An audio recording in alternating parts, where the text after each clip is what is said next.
All right, guys, welcome back to the channel. Man, last week, the 45th president got convicted. Former President Donald Trump since last week when he was convicted of 34 felony counts. The former president convicted on 34 felony counts. Conviction last month on 34 felony counts. Regardless of what side of the aisle you sit on, this should scare the ever-living shit out of you. And I want you to understand why. When we start having, and listen, I'm not going to talk about the charges. I don't want to get into that. That's up to your own opinion and what's going on there.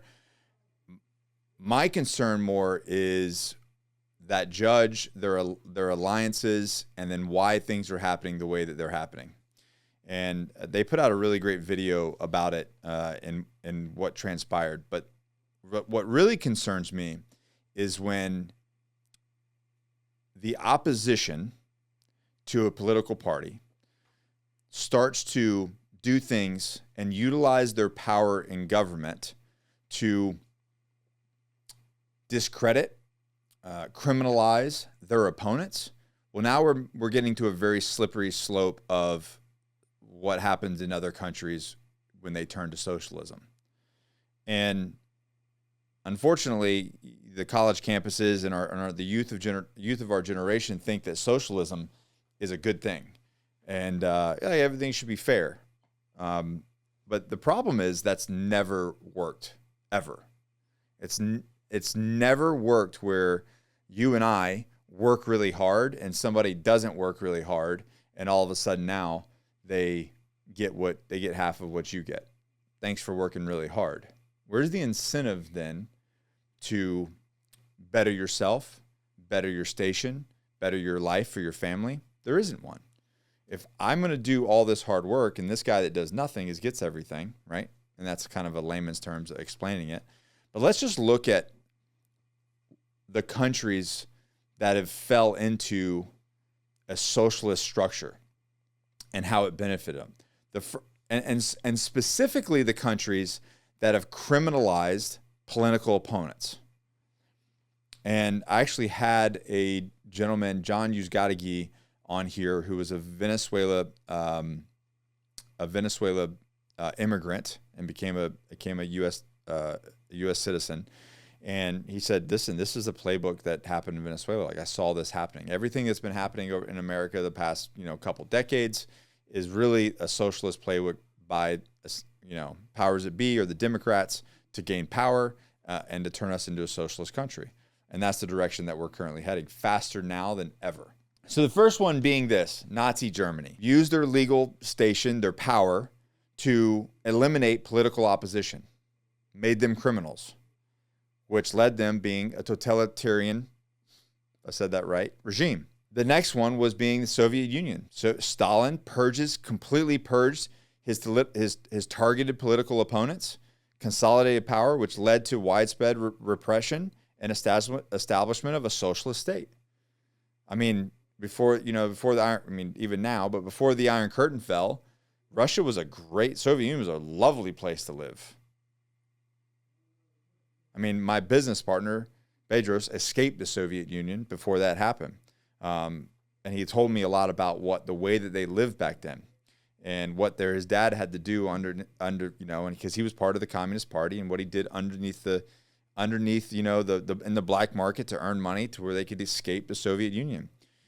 And the reality is Americans have no clue. They don't realize how good we have it. And so they're fighting for feelings and rights and all this kind of stuff, which everybody has rights already. That's been done. People way ahead of us fought for those and gained them, and now you have them.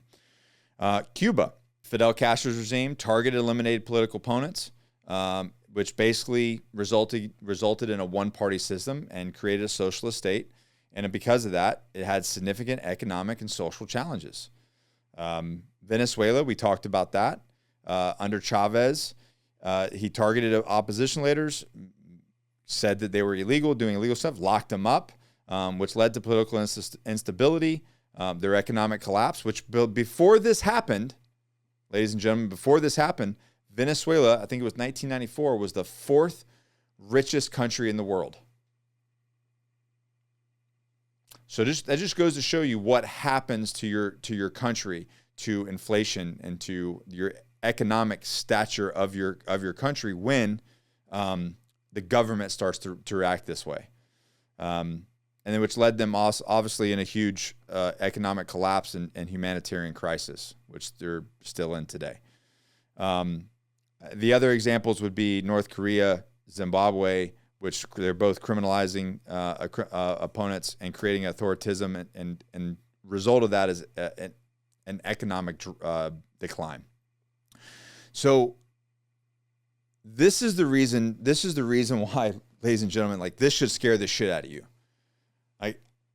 I cannot tell you how important. I don't think there's ever been another election that has been more important than this one. Because if you look at the last 3.5 years of the decline of this country, and if you're a business owner, I know for a fact that you felt this.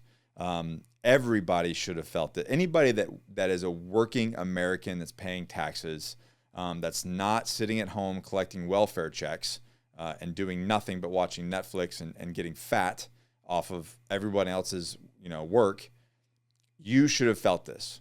We felt it at the gas pumps. We've felt it at our grocery stores. The inflation for the last couple years, if you total it up, it's like 22%. They're making it to where Americans can't buy homes. You can't earn the rate of which homes are exceeding because of the powers that be, interest rates, etc. But then our wages are only going up so much, right? So those don't equal out. And if something doesn't change, we are in a race to a socialist country. And it's things like this that should open your eyes and go, this is a scary situation. That's something that we have to do. Because what really kind of, makes me pause for concern is I do think that the ship is going to right itself. I do think people are going to vote accordingly based off of how they've been treated and how life has been in America the last 3.5 years. However, who's to say that the powers that be will allow that to happen? And if that happens, ladies and gentlemen, well, now our vote doesn't count. And as long as and I said this 4 years ago, I said, as long as the American people's vote counts, as long as the tax-paying citizens have a vote and their vote is heard and it's honest and legitimate, and we lose, if one party loses, hey, so be it. You lost.